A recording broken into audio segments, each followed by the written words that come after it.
आज हम लोग इलेक्ट्रॉनिक्स के देखते हैं, कुछ मैकेनिक्स के और ऑक्सीलेशंस और बाकी जितने भी बचे। I hope I will try to complete every questions today in this one only, because I think ये चौथा वीडियो है हमारे आरपीएससी फर्स्ट ग्रेड 2000 क्या है ये पेपर जो हम लोग सर्व कर रहे हैं वो आरपीएससी फर्स्ट ग्रेड का है। ठीक है, फिजिक्स का फर्स्ट ग्रेड फिजिक्स 2022 का। ठीक है, so I hope I will try to finish everything today. तो पहला क्वेश्चन क्या है, the ideal op amp should have zero input and output impedance. नहीं। इनफाइनाइट इनपुट आउटपुट नहीं। Infinite input impedance zero output impedance, zero input impedance and infinite output impedance. Tell me which one should be correct. आपका input impedance क्या होना चाहिए, infinite होना चाहिए और zero output impedance होना चाहिए। Third one will be the right option. चलो नेक्स्ट क्वेश्चन पे चलते हैं। देखो नेक्स्ट क्वेश्चन क्या है, a ramp voltage of 3 volt. ठीक है, ये डायग्राम में दिया हुआ है, पर millisecond is apply to op amp differentiator, differentiator circuit है। ओके फाइन, तो आर है तुम्हारा इतना एंड सी है इतना, what said be the output, be not बताना है। ठीक है, तो डिफरेंशिएटर है तुम्हारे पास 0 से 1 मिली सेकेंड का, यहाँ पर 3 है यहाँ पे 0 है, तो हम डिफरेंशिएटर में क्या करते हैं, डिफरेंशिएटर में डिफरेंशिएटर तो सी यहाँ पर क्या क्वेश्चन दिया है, रैम्प वोल्टेज इतना इतना है। ठीक है, तो हमारे पास delta we by delta t क्या होगा, एक चीज कि 3 माइनस 0 और 1 मिली सेकेंड। ठीक है, और ये वोल्ट में आ जाएगा। अब हम डिफरेंशिएटर का जानते हैं कि माइनस तुम्हारा आर सी और D V by D T होगा है, यानी कि माइनस आर सी तुम्हारा delta we by delta T होगा। राइट, ये तुम्हारा वी आउटपुट होता है। तो हम यहाँ पे क्या लिखेंगे, -2 इंटू 10⁻³ और 0.01 इंटू 10⁻⁻6 और ये delta we by delta T जो है तुम्हारा 3 और साथ में इंटू 10⁻+3। क्लियर है, तो ये और ये तीनों तो आपस में कट जाएंगे। राइट, नीचे से -3 मिली सेकेंड है तो ऊपर जाके प्लस में बदल जाएगा और 2 तिहाई 6 होता है। ठीक है, यहाँ पे तुम्हारा कितने हैं, कितने हैं बताओ, 1 2। ठीक है, तो कुछ ऐसा आएगा। अब देखो यहाँ पर क्या में आंसर दिया है, मिली वोल्ट्स में आंसर दिया है, तो ऑब्वियस ही बात है तुम्हारा 60 मिली वोल्ट्स हो जाएगा। राइट, 60 मिली वोल्ट्स हो जाएगा, तो तुम्हारा आउटपुट हो जाएगा 60 मिली वोल्ट्स और 0 से t के बीच में एंड 0 अदरवाइज। ठीक है, इज दिस ओके। चलो आगे बढ़ते हैं। अब ये क्या दिया है कि एक सर्किट है तुम्हारा, नीचे दिया हुआ है, उसका इनपुट दिया हुआ है और इसका जो सर्किट है वो दिया हुआ है। अब बोलना है आउटपुट कौन सा है। अब सिंस देखो यहाँ पर क्या है, एक वोल्टेज है और यहाँ पर एक डायोड है, यहाँ पे एक रेजिस्टर है। क्लियर है, अब जब इसमें पॉजिटिव टर्मिनल जाएगा तो ये तो फ्लो होने देगा नहीं। ठीक है, अब पॉजिटिव से नेगेटिव और यहाँ पर जब हाई वोल्टेज रहेगा, यहाँ पे लो वोल्टेज रहेगा, तब जाके ये डायोड फ्लो होने देगा। ठीक है, okay, so I will say जब ये 20 वोल्ट्स पर था, जब ये 20 वोल्ट्स पर था तो क्या मुझे कोई बता पाएगा क्या ये फ्लो करने देगा, नहीं। जब अब यहाँ पर क्या है कि तुम्हारा पास 20 वोल्ट्स कहाँ से कहाँ तक जाएगा, T/2 तक जाएगा। ठीक है, तो क्या यहाँ पर देखो 20 वोल्ट्स T/2 तक जाएगा, यहाँ पर 10 वोल्ट से शुरू हो रहा है, तो यहाँ पर क्या है 5 वोल्ट्स है। ठीक है, तो यहाँ पर क्या होगा, यहाँ पे लो होगा कि हाई होगा, ये रिवर्स बायस की तरह काम करेगा ना, ये रिवर्स बायस की तरह काम करेगा। और दूसरे टाइम क्या हो जाएगा बताओ,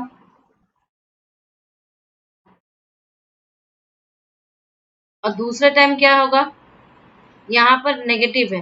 ठीक है, अब यहाँ पे जब बैटरी गई तो नेगेटिव वाला जाएगा, नेगेटिव वाला जाएगा तो यहाँ पर क्या होगा, फ्लो करने देगा कि नहीं फ्लो करने देगा, हमेशा ये डायोड तभी फ्लो करने देगा जब यहाँ पर हाई वोल्टेज रहेगा और यहाँ पे लो वोल्टेज रहेगा। तो पहले टाइम में जब यहाँ पे 5 गया तो ये क्या हो गया, यहाँ पर कौन सा वोल्टेज आ गया, ये 5 गया, 5 से यहाँ पर गया। ठीक है, तो आउटपुट क्या हो जाएगा मेरा, 25 के लगभग हो जाएगा ना। ठीक है, आउटपुट मेरा क्या हो जाएगा 25 के लगभग इनिशियल टाइम पर। और जो दूसरा वाला जब वेव जाएगी T/2 के बाद वाली जो वेव जाएगी वो फ्लो करने देगी। ठीक है, नेगेटिव साइड से फ्लो करने देगी, तो क्या होगा वहां पर नहीं होगा। क्लियर है, तो यहाँ पर लो होगा और यहाँ पर हाई हो जाएगा। जब ऐसी सिचुएशन आएगी तो वो नहीं करने देगा। ठीक है, तो इसका आंसर क्या हो जाएगा, सेकंड वाला हो जाएगा। क्लियर है? क्लियर है ना? क्योंकि पहले टाइम में डायोड फ्लो जब नहीं करने देगा तुम्हारा, तो क्या हो जाएगा, ये वोल्टेज ड्रॉप यहाँ पर आएगा ना। क्यों? क्योंकि तब तो डायोड फ्लो करने दे रहा है, पॉजिटिव से नेगेटिव जा रही है, इस तरफ तुम्हारी हाई वोल्टेज है, इस तरफ तुम्हारी लो वोल्टेज है, तो ये करने देगी। और जब ये नहीं करने देगी, मतलब फर्स्ट टाइम में, फर्स्ट इंस्टेंट पर जब वेव जाएगी, तो कितनी वेव जा रही है, 25 वोल्ट की जा रही है। डायग्राम में आउटपुट हमारा 25 वोल्ट आ रहा है। कैसे आ रहा है? क्योंकि ये वोल्टेज ड्रॉप रेजिस्टेंस आर पे हो रहा है। कैसे हो रहा है? क्योंकि जो 20 वोल्ट है वो जब जा रही है इसके पास, तो इस तरफ क्या था हमारा, बताओ, इस तरफ हमारा हाई था और इस तरफ हमारा लो था डायोड के, ठीक है। तो इसका मतलब ये फ्लो करने देगा, तो वोल्टेज ड्रॉप तुम्हारा रेजिस्टर में हो ही जाएगा। ये केस 1 के टाइम है। क्लियर है? तो यानी फॉरवर्ड बायस कब होगा, फर्स्ट केस में, और सेकंड केस में क्या हो जाएगा, रिवर्स बायस हो जाएगा। क्लियर है ना? तो इसका आंसर क्या हो जाएगा, 2 वाला। आगे बढ़ते हैं। अब ये वाला क्या है, in a semiconductor the ratio of the effective mass to hole of electron is 5:1 and the ratio of the mean relaxation time to the hole to the electron is this, the ratio of the moment। ये question बहुत घुमा फिरा के बहुत सारे exams में ऐसे पूछते हैं, मैंने इसलिए आप लोगों को प्रैक्टिस भी करवाया था। अब ये सिंपल सा है कि कंडक्टिविटी क्या हो जाएगी, n e square tau by m star, यानी कि इफेक्टिव मास, ठीक है, और J is equal to sigma E होता है। क्लियर है? तो हम जानते हैं कि N e v d is equal to sigma E, तो n E mu e is equal to sigma E. Clear? तो इससे सिग्मा क्या निकल जाएगा, एन ई म्यू निकल जाएगा। ठीक है। अब इलेक्ट्रॉन और इसका अलग अलग होगा। ठीक है। अब देखो, अगर मैं ऐसे बात करूं तो ये क्या आ जाएगा, सिग्मा यहाँ पर ऐसे आ रहा है, तो हम लिख सकते हैं कि N E tau upon M star is equal to N E mu. ठीक है। तो रिलेशनशिप क्या आ गई मेरे पास, हमारे पास एक म्यू एन, मतलब एक तुम्हारा होल्स का आएगा और एक तुम्हारा इलेक्ट्रॉन का आएगा। क्लियर है? टाउ के साथ क्या है, डायरेक्ट रिलेशनशिप है, तो टाउ तुम्हारा एक बार होल का आएगा और टाउ तुम्हारा एक बार इलेक्ट्रॉन का आएगा। लेकिन इफेक्टिव मास के साथ इनवर्स रिलेशनशिप है, तो एम ई स्टार आएगा और एक बार एम एच आएगा। क्लियर है? तो हम सारे रेशियोज को पुट करते हैं, एक 1/2 का रेशियो है और एक 1/5 का रेशियो है, तो ये रिजल्टेंट रेशियो 1/10 का हो गया। तो रेशियो क्या हो गया, 1:10 का। क्लियर है? 1:10। ओके, आगे बढ़ते हैं। सी ये वाला क्वेश्चन क्या है, 100 kilohertz square waveform is applied to a clock input of flip flop this. ठीक है, ये फ्लिप फ्लॉप का है, ये बेसिक सा क्वेश्चन है, हर सवाल आता है। तो हम जानते हैं जो फ्रीक्वेंसी हो जाएगी वो क्या हो जाएगी, f0 upon 2 to the power n, तो यहाँ पर क्या हो जाएगा, ये बताओ, यहाँ पर हो जाएगा 100 डिवाइडेड बाई 2। ठीक है, 100 डिवाइडेड बाई 2 हो जाएगा, तो ये क्या हो जाएगा, 50 किलो हर्ट्ज। क्लियर है? आगे बढ़ते हैं। Now see the electric current आपका दिया हुआ है, in a circuit varies as I is equal to I naught t by tau for somewhere where tau is a constant. The RMS value of the current for this period t is equal to 0 to t is equal to tau। ये बहुत ही easy सा question है, क्योंकि हम जानते हैं IRMS क्या है, IRMS इज इक्वल टू आपका जितना भी दिया हुआ है इंटीग्रेशन 0 से टाउ तक का है, तो ये I square d t divided by तुम्हारा 0 से टाउ तक और डी टी, और ये दोनों ही क्या होगा, अंडर रूट के भीतर होगा। राइट? तो अब हम क्या कर सकते हैं, बताओ, वैल्यूज को पुट कर देते हैं। आई क्या दिया हुआ है, हमारा आई दिया हुआ है आई नॉट टी बाई टाउ, तो इसका दिस इम्प्लॉइज आई का स्क्वायर क्या हो जाएगा, I not square t square by tau square. Clear है? तो हम उसको इंटीग्रेशन के भीतर रखेंगे 0 से टाउ तक, और ये I not square t square divided by tau square under root of तुम्हारा 0 से टाउ तक और टाउ स्क्वायर, ये भी अंडर रूट में और ये भी अंडर रूट में, तो ये क्या आ जाएगा बताओ, ये सीधा सीधा इंटीग्रेशन करेंगे ना हम लोग, आई नॉट स्क्वायर आ जाएगा इसका, और बाहर निकाल दो टाउ स्क्वायर, और टी बचा तो टी क्यूब बाई 3, 0 से टाउ तक लगेगा इसका, सॉरी 0 से टाउ तक लगेगा, और यहाँ पर तुम्हारा नॉर्मल ये dt स्क्वायर है, सॉरी dt है, तो dt क्या आ जाएगा, टाउ आ जाएगा, dt क्या आ जाएगा, t आएगा, t का जो जब लिमिट रखेंगे तो सिर्फ टाउ आ जाएगा, ये टाउ बचा, ये अंडर रूट में और ये अंडर रूट में। क्लियर है? चलो अब क्या करेंगे हम, अब हम इसको निकालेंगे, तो ये टाउ क्यूब आ जाएगा और ये 3 आ जाएगा। So my I R M S becomes, क्या आ जाएगा भाई, आई नॉट स्क्वायर इंटू तुम्हारा 1 upon tau square into tau cube divided by 3, और ये हो जाएगा अंडर रूट, और नीचे से बचेगा under root of tau. Clear? Under root of tau. अब ये क्या है, ये तो कट गया, तो यहाँ पर बचेगा आई नॉट, क्योंकि वो इसके बाहर निकलेगा, अंडर रूट ऑफ टाउ ऊपर आएगा, अंडर रूट ऑफ टाउ नीचे जाएगा, कट जाएगा, बचेगा अंडर रूट ऑफ 3। तो ये तुम्हारा आंसर। क्लियर? ओके, आगे बढ़ते हैं। Now the maximum count of a 5 bit counter is equal to which of the following. ये बिट काउंटर वाला है, और हम जानते हैं बाइनरी काउंट क्या होता है। क्या होता है भाई बाइनरी काउंट? बाइनरी काउंट, ठीक है, ये हो जाएगा 2 to the power n minus 1, इसका मतलब 5 बिट का है, तो 2.2 to the power 5 minus 1 is equal to 32 minus 1 is equal to 31। इसका आंसर क्या हो जाएगा, 31। आगे बढ़ते हैं। सिलिकॉन ट्रांजिस्टर दिया हुआ है बीटा इतना 50, negligible leakage current ICO negligible हो गया, VCC तुम्हारा 18, VEE 4, RE इतना, सारे वैल्यूज देखेंगे कितना इजी सा है। बस हमें क्या लगाना है, KVL लगाना है।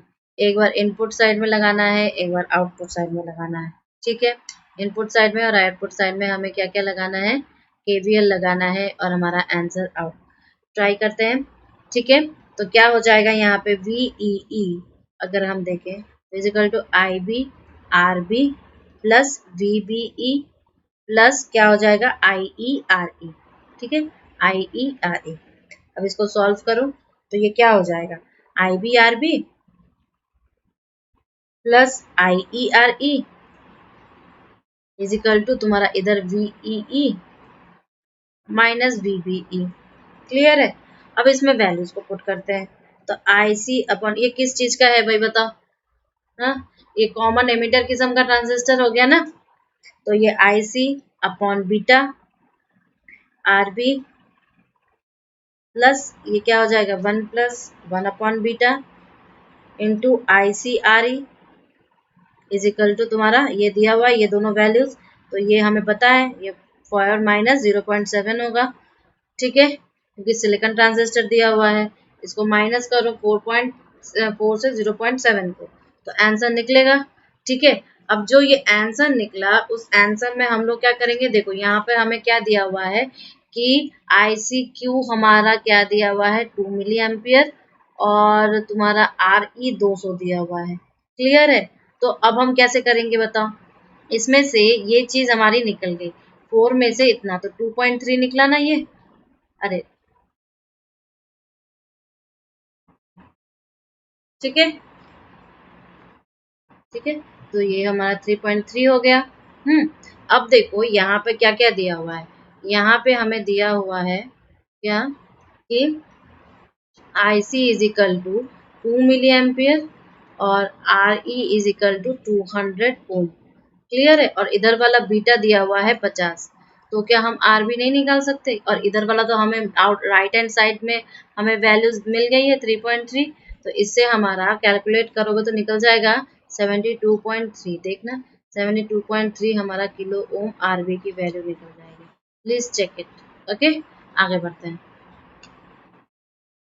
इसमें से क्या दिया है, which one of the following relation is not true. कौन सा ट्रू नहीं है बताओ, देख के ही पता चल रहा है ये वाला ट्रू नहीं है। क्यों बताओ, क्यों ये सारी चीजें तुम लोग रखते भी हो, डिराइव भी किया है हम लोगों ने, ठीक है। सो इसमें से एक टर्म मिसिंग है जो कि H माइनस HRE होता है। एक्चुअल रिलेशन क्या होता है, HRB is equal to HIE HRE upon 1 plus HFE, ठीक है, minus HRE, small signal relationship. Clear है? आगे बढ़ते हैं। देखो अब ये क्वेश्चन क्या है, द टोटल हार्मोनिक डिस्टॉर्शन का दिया हुआ है of an amplifier reduces 10% to 1%, introduction of 10% negative feedback का क्वेश्चन है। ठीक है, और जब भी हम लोग फीडबैक के तुम्हारे प्रॉपर्टीज को पढ़ते हैं तब हम लोग ये सारी चीजें डिफरेंट डिफरेंट टाइप ऑफ करते हैं बर्कहाउज़न क्राइटेरिया का यूज करके। ठीक है, सो अब हम क्या करेंगे बताओ। डिस्टॉर्शन वाला देखते हैं, और डिस्टॉर्शन वाला कितना था, डिस्टॉर्शन घट जाता है। सो आई विल मतलब one upon one plus A beta times वो डिक्रीज करता है, राइट। तो अगर हम डीएफ देखें तो डीएफ से D upon one plus A beta, right. तो ये कितना 1% घट रहा है, तो 1% आउटपुट कितना 10% से 1% घट रहा है जब हम नेगेटिव फीडबैक का उसमें इन्वॉल्वमेंट कर रहे हैं ए बीटा, राइट। तो ये क्या हो जाएगा, ये one, this implies that 1/10 is equal to 1/1 plus A beta, right. तो ये क्या हो जाएगा, 1/ए बीटा इज इक्वल टू 10। ठीक है, तो A beta is equal to 9 हो जाएगा। This implies that 1 plus A beta is equal to 10, तो A beta is equal to 9 हो जाएगा। जब A beta is equal to 9 हो जाएगा तो ये क्या कर सकते हैं बताओ हम। तो ये था 10। ठीक है, सो तुम इसमें से ए तो निकाल लो। ठीक है, 10 इंटू 1/100 इज इक्वल टू 9। तो ये क्या हो जाएगा, this implies 1 A into 1/10 is equal to 9। This implies A is equal to 90। A is equal to what, 90। तो यहाँ पे क्या हो जाएगा आंसर, ये वाला थर्ड वन। क्लियर है, आगे बढ़े। अब क्या दिया है कि इन अ सर्किट फिगर ये दिया हुआ V A I A R1 R2 ये सारी चीजें दी ही है। थेवेनिन इक्विवेलेंट वोल्टेज निकालना है, थेवेनिन इक्विवेलेंट रेजिस्टेंस निकालना है, network to the left of the terminal 1 2 R equivalent, यहाँ से जो है थेवेनिन इक्विवेलेंट सारी चीजें निकालनी है। तो आर इक्विवेलेंट क्या हो जाएगा ऊपर वाला का, ये तो सिंपल सा है, 2 + 3 इज इक्वल टू क्या हो जाएगा 5 ओम। ठीक है, अब देखो ई इक्विवेलेंट तुम्हारा इतने सारे क्वेश्चन किए हैं सॉल्व, जरा सा उसको अप्लाई करो। ये क्या हो जाएगा, I is equal to 2 milli ampere हो जाएगा, राइट। तो E equivalent is -4 is equal to 2 milli ampere into 2 kilo ohm. तो ये तो इसके पावर्स तो चले गए, बस खाली 4 बचा। तो ई इक्विवेलेंट क्या हो जाएगा बताओ भाई, ई इक्विवेलेंट क्या हो जाएगा, क्या हो जाएगा, यहाँ पर तुम्हारा ये बचा। ठीक है, so how can I get, tell me. ठीक है, सो यहाँ पर क्या हो जाएगा 4 + 4। ठीक, तो ये क्या हो जाएगा 8 वोल्ट हो जाएगा। देखो 8 वोल्ट और 5 ओम, सेकेंड वाला क्लियर है, आगे बढ़े। अब देखो, a full wave rectifier with a load resistance RL is connected in series with the inductor filter of inductance L. The peak value is applied input voltage is Vm and its angular frequency is omega. RMS value of the components. RMS value निकालनी है कितना, load current का। तो IC जो होगा वो क्या हो जाएगा, EAC हो जाएगा, AC कंपोनेंट। ठीक है, और 2j ओमेगा एल, एक का हो गया, एक का हो जाएगा j/ओमेगा c, और एक का हो जाएगा क्या +RL। ठीक, यही तो होता है, यही तो होता है। ठीक है, अब IAC क्या हो जाएगा, ये हो जाएगा 4em/3 पाई। क्लियर, और इधर से आ जाएगा cos ओमेगा t, इधर से आ जाएगा तुम्हारा 2j ओमेगा एल -j। ये हम लोग ने किया हुआ है इसलिए मैं ज्यादा इसमें डीप नहीं जा रही हूँ। सो ऐसे हो जाएगा, क्लियर।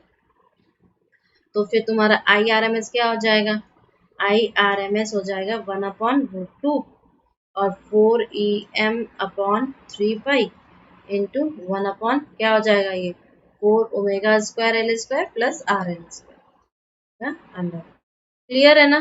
तो इसमें से कौन सा ऑप्शन होगा बताओ, ये वाला ऑप्शन होगा, सेकेंड वाला। ओके, आगे बढ़ते।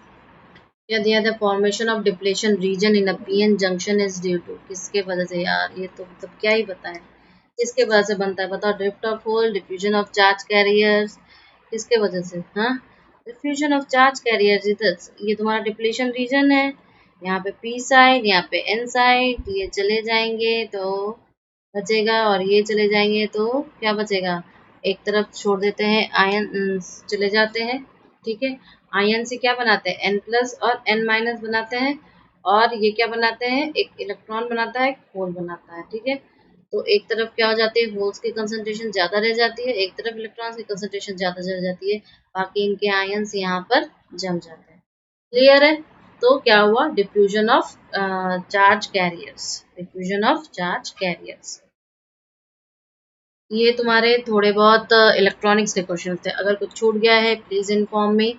अब मैं बाकी जो रेस्ट जितने भी क्वेश्चंस है, जिसमें कि मैकेनिक्स हो गया, ऑक्सीलेशन हो गया, और ईडी का मुझे ऐसा लगता है कि 2-3 छूट गए हैं, वो मैं इसी में इन्वॉल्व कर लूंगी। और क्या बचा, सॉलिड बचा। ठीक है, सॉलिड, तो इसमें आपके 12 के भी आ जाएंगे, 11-12 के भी आ जाएंगे, और बीएससी वगैरह भी आ जाएंगे। ठीक है, ओके, आगे बढ़ते हैं। ये देखो इसमें क्या क्वेश्चन है, Landau free energy function is defined as this. ठीक है, here epsilon is the parameter and the other symbols have their usual meaning. कुछ नहीं करना है, इक्वेशन को निकालना है।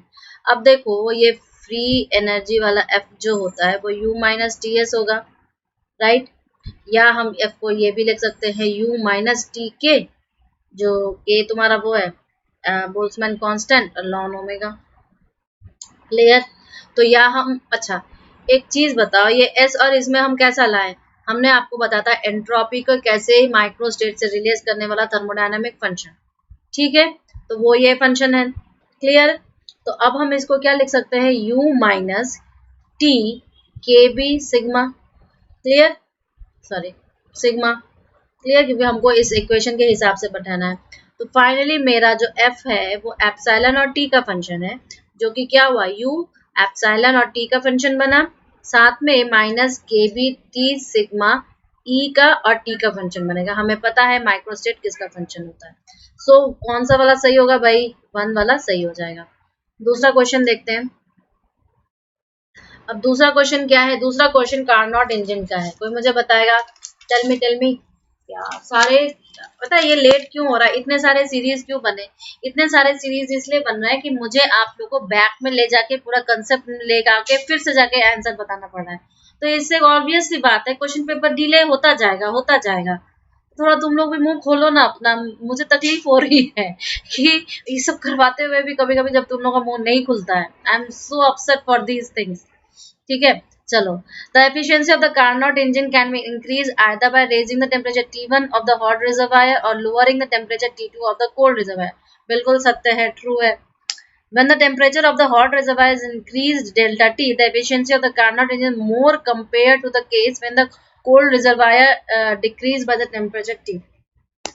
मैंने ये आपको नोट दे के बताया था कि ये फॉल्स होगा। क्यों, क्योंकि देखो बात तो दोनों सही है, दोनों में ही एफिशिएंसी का क्या होगा, इंक्रीमेंट होगा, लेकिन सबसे ज्यादा जो मोर इंक्रीमेंट होगा वो लोअरिंग वाले पर होगा रादर देन इंक्रीमेंट वाले पर। तो पहला वाला ट्रू है, दूसरा वाला फॉल्स है, तो कौन सा होगा, the statement A is correct but B is wrong, तो दूसरा वाला हो जाएगा। क्लियर है, आगे बढ़ते हैं। चलो भाई नेक्स्ट क्वेश्चन देखते हैं। The for a particle undergoing Brownian motion the force acting on it is a rapidly fluctuating function of time. For such particle, the time dependence of the probability, which represents the probability of a particle having velocity between v and d, v plus dv at any time t। कौन सा बोलेगा, कौन सा बोलेगा, फॉकर Planck equation बोलेगा। क्योंकि मैंने आपको बताया था कि पिछले कई 3-4 एनालिसिस, पेपर एनालिसिस से कुछ इक्वेशंस जो हैं और प्लस सिलेबस में जो दिया है उसके मेन इक्वेशंस जो नाम होते हैं मैंने आप लोगों को करवाया था एक मुट्ठी बना के। ठीक है, इसमें मैंने ये वाला भी बताया था, क्या था बताओ, क्या था बताओ, टेल मी। तो इसका आंसर ये क्या होगा, फोकर इक्वेशन। अब फोकर इक्वेशन क्या होता है, ये एक डिफरेंशियल इक्वेशन होता है। क्या होता है फोकर इक्वेशन, पार्शियल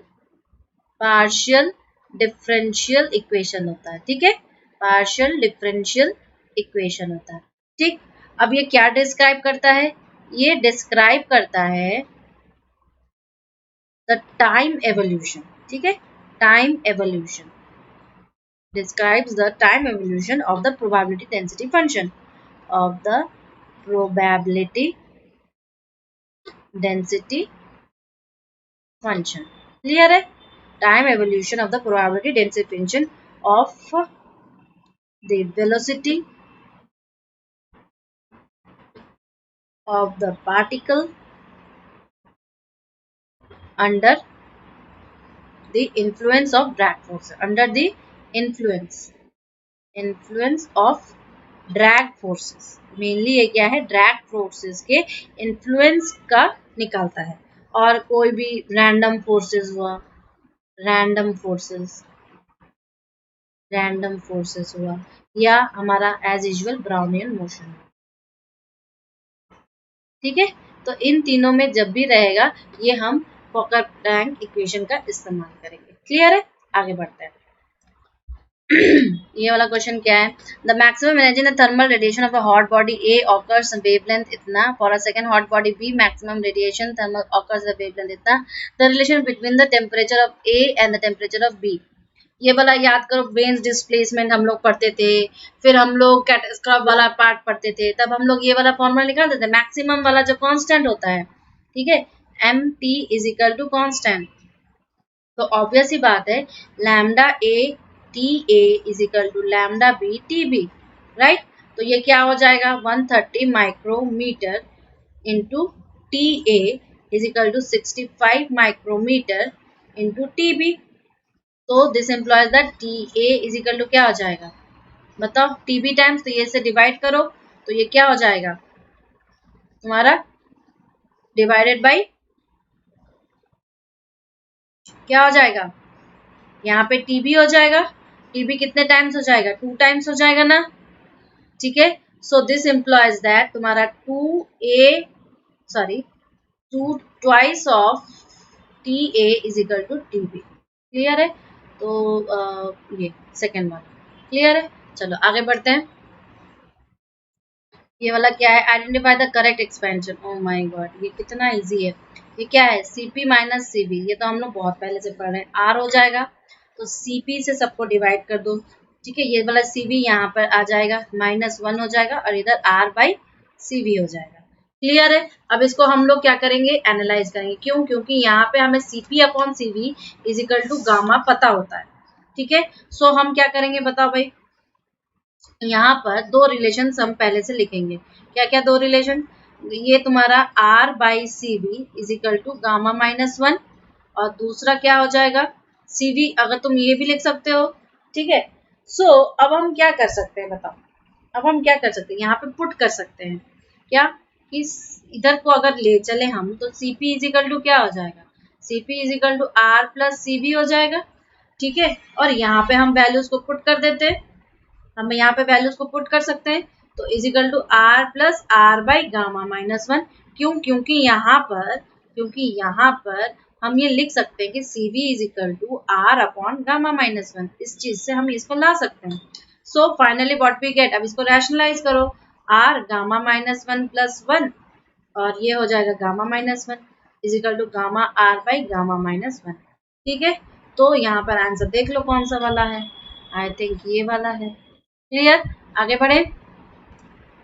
ये वाला क्या है, फिगर ये दिखा रहा है भाई, तो यहाँ पर n है और यहाँ पर वैक्यूम है, यहाँ पे वॉल्व है, ठीक है। Container, if you open the valve the gas rushes to fill the entire container, eventually reaching the final state F, that is now half of the container. Final state F में half of the container रहेगा, contains n/2 molecules. ये तुम्हारा important है। Change in entropy of this process, change in entropy निकालनी है।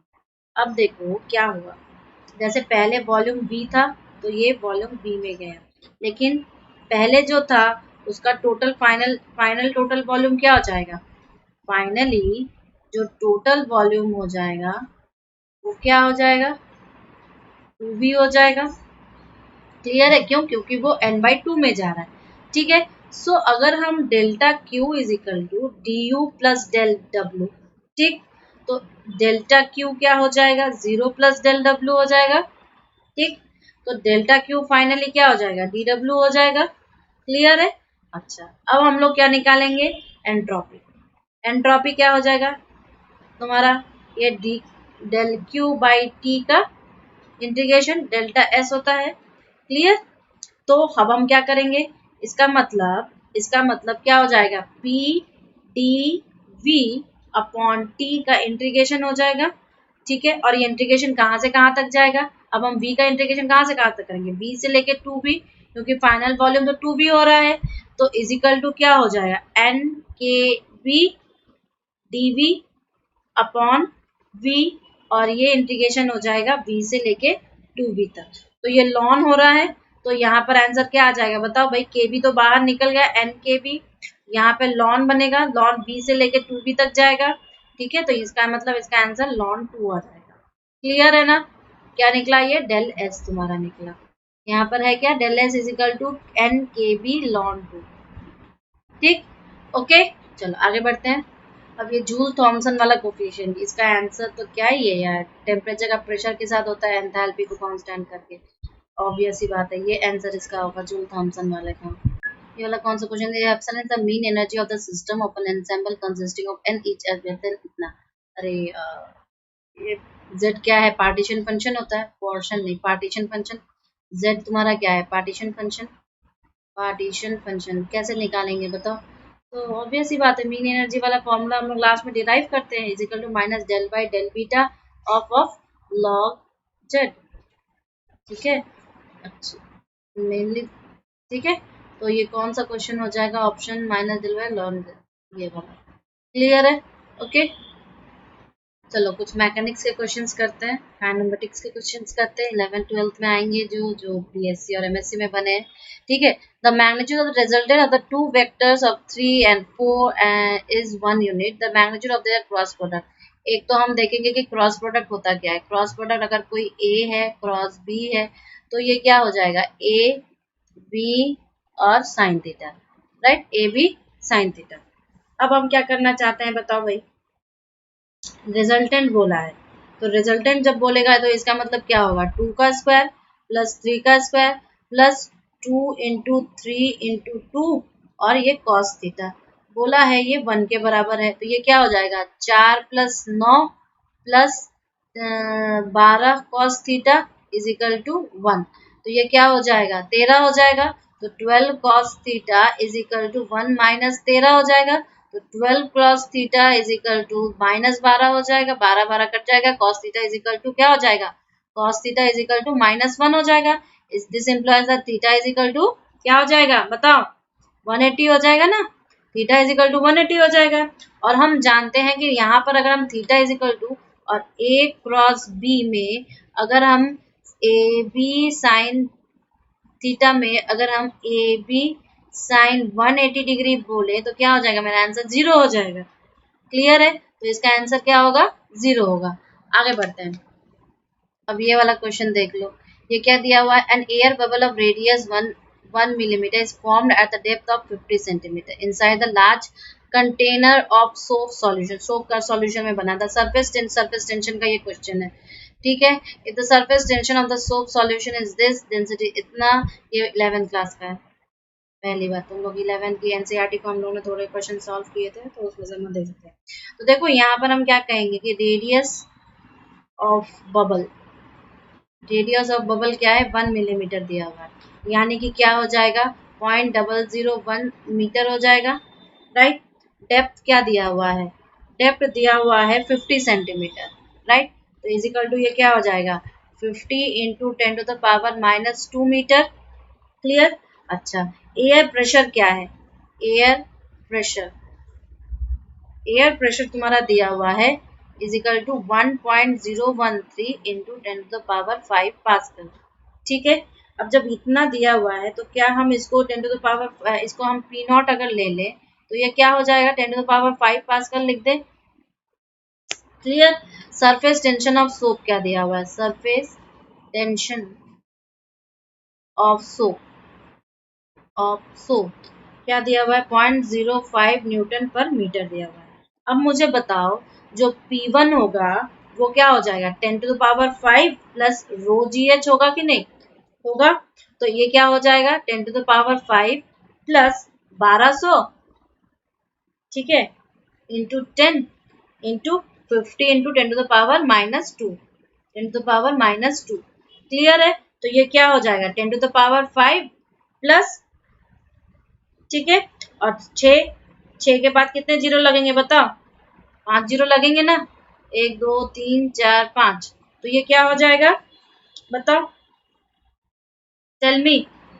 देखो यहाँ पे 1200 इंटू 3 10, तो ये 3 जीरो आ गए, और फिर 1200 इंटू 5 तो 60 हो गया, 10 टू पावर -2 चला जाएगा, ठीक है। तो is equal to 10 to power 5 plus 6 into 10 to the power तुम्हारा क्या हो जाएगा 10 टू द पावर 3। क्लियर है? ओके, आगे बढ़ते हैं। अब इसमें करना क्या है, इसमें हमें P2 क्या हो जाएगा बताओ पहले। एक तो तुम्हारा दोनों का जो प्रेशर होगा, वो दोनों का प्रेशर क्या हो जाएगा, ये प्रेशर हो जाएगा 2s/r। r यहाँ पे रेडियस पुट करेंगे, जब r यहाँ पे रेडियस पुट करेंगे तो यहाँ पे P1 को प्लस कर देंगे, तो ये क्या हो जाएगा, ये 2s तुम्हारा सरफेस टेंशन क्या है, 2 इंटू सरफेस टेंशन तुम्हारा 0.05 हो गया, ठीक है, अपॉन r क्या हो जाएगा 0.001 हो गया, प्लस इसमें ये जो P1 निकला इसको प्लस कर दो, ठीक है। तो आंसर क्या आ जाएगा देखना, आंसर लगभग तुम्हारा 1.07 इंटू 10 टू पावर 5 पास्कल के लगभग आएगा। क्लियर है? चलो आगे बढ़ते हैं। सी, ये क्वेश्चन ईडी का रुक गया था, छूट गया था मेरे से, तो इसको आज कंप्लीट करते हैं। कुछ और क्वेश्चंस अगर मिलेंगे तो बीच में हम लोग उसको भी कंप्लीट कर देंगे अगर ईडी का कुछ मिला तो। यहाँ पे क्या था, positive terminal of the 2 batteries with E1 and E2 respectively connected to this. Condition क्या दी है कि E2 E1 से ग्रेटर है। The circuit is completed by connecting the negative terminal. If each battery has an internal resistance R, the rate at which electrical energy is converted to the chemical energy of battery E1। ठीक है, देखो power का formula क्या होता है, power is equal to V²/R। ठीक है, अब एनर्जी कन्वर्जन हो रहा है इन द स्मॉलर बैटरी, क्यों, क्योंकि E2 यहाँ पे बड़ा है। देखो E2 is greater than E1, तो इसका मतलब क्या कि E1 जो है स्मॉलर बैटरी है, ठीक है, E1 क्या है, स्मॉलर बैटरी है। तो अब हम इसका एनर्जी कन्वर्जन देखेंगे, तो एनर्जी कन्वर्जन ऑफ E1, ठीक है, E1 का तो क्या हो जाएगा, ये क्या हो जाएगा, E1 I हो जाएगा, ठीक है। अब I क्या होगा, I हो जाएगा तुम्हारा E2 minus E1 upon 2R। Clear है? क्यों, क्योंकि जो अरेंजमेंट हमें बैटरी का दिया गया है, ये किसके वजह से हुआ, arrangement of the battery given, arrangement of the batteries given. Clear है? तो अब ये क्या हो जाएगा, इसका मतलब टोटल पावर क्या हो गया, टोटल पावर हो जाएगा E2 माइनस E1, ये हो जाएगा तुम्हारा E1 का निकालना है, और ये हो जाएगा 2R। तो इस हिसाब से कौन सा होगा, E2 minus E1 upon 2R, fourth वाला। क्लियर है? आगे बढ़ते हैं। सी, अब ये क्या है, the specific heat of a constant pressure and constant volume gas A diatomic molecule 28 units and this another gas B diatomic molecule this one 21 units और 5 यूनिट्स। मतलब सीपी और सीवी दिया हुआ है, ठीक है, ये हम लोग ने कर चुका है। हम लोग बोलते हैं कितने मोशंस होंगे हमारे पास डिग्री ऑफ फ्रीडम के वजह से, एफ की जो वैल्यूज कैलकुलेट करते हैं, तो आर क्या होगा, सीपी माइनस सीवी हो जाएगा, तो ये क्या हो जाएगा 28 माइनस 21, तो ये क्या हो जाएगा 7, और दूसरे वाले का r इज इक्वल टू क्या हो जाएगा 21 माइनस 15 इज इक्वल टू क्या हो जाएगा 9 हो जाएगा। क्लियर है? तो एक के वजह से हमारे पास क्या आएगा बताओ, अगर हमारा f जो है वो अप्रोक्सीमेटली अगर 6 है, तो हम बोलते हैं 5 हमारे पास रोटेशनल प्लस ट्रांसलेशनल मिलेंगे, रोटेशनल प्लस ट्रांसलेशनल मिलते हैं, ठीक है, और 1 हमें क्या मिलेगा, वाइब्रेशनल मिलेगा। और अगर हमारा f जो है लगभग 5 के बराबर आया, तो हमें क्या मिलेगा, 5 रोटेशनल प्लस ट्रांसलेशनल मिलेगा, ठीक है, और 0 हमें वाइब्रेशनल मिलेगा। तो यहाँ पर हमें क्या मिलेगा, इसके वजह से हमारा इसका f क्या हो जाएगा, इसका f 6.3 हो जाएगा, right. So I will say that क्या होगा बताओ, हमारे पास जो A वाला है, we have molecules of B gas have vibrational degree freedom but that of A don't, तो दूसरा वाला इसका आंसर हो जाएगा। क्लियर है? आगे बढ़ते हैं। अब ये वाला क्वेश्चन क्या, a body having its centre of mass at origin and 3 particles this. Centre of mass origin पर है, और 3 पार्टिकल्स हैं लाइक दिस, मान लेते हैं, ठीक है, 3 पार्टिकल ऐसे हैं। तो the moment of inertia X का वाई का दिया हुआ है 0.20 kg metre square, moment of inertia of Z axis, ये तो हमने निकाल लिया। अब देखो क्या निकालेंगे, आई एक्स क्या हो जाएगा, आई एक्स हो जाएगा m2a square plus m3a square, ये क्या दिया हुआ है 0.2। आई वाई क्या है, आई वाई हो जाएगा तुम्हारा m1a square plus m3a square is equal to क्या हो जाएगा बताओ 0.2, क्लियर। और सेंटर ऑफ मास क्या दिया हुआ है, सेंटर ऑफ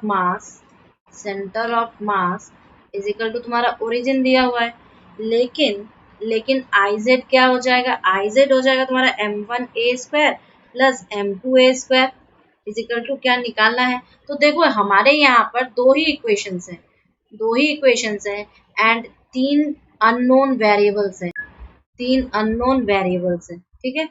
तो क्या हम निकाल पाएंगे, बिल्कुल नहीं निकाल पाएंगे। अननोन वेरिएबल्स क्या हो गए, m1 m2 और m3, 3 अननोन वेरिएबल्स हो गए, तो हम नहीं निकाल पाएंगे। तो इसका मतलब इसका आंसर क्या हो जाएगा, इसका आंसर हो जाएगा कि can not be deducted with this information, चौथा ऑप्शन इसका होगा, can not be deducted by this information, ठीक है। ये थोड़ा सा इंटरेस्टिंग क्वेश्चन है, ये बच्चों को थोड़ा सा घबराने के लिए आरपीएससी देती है।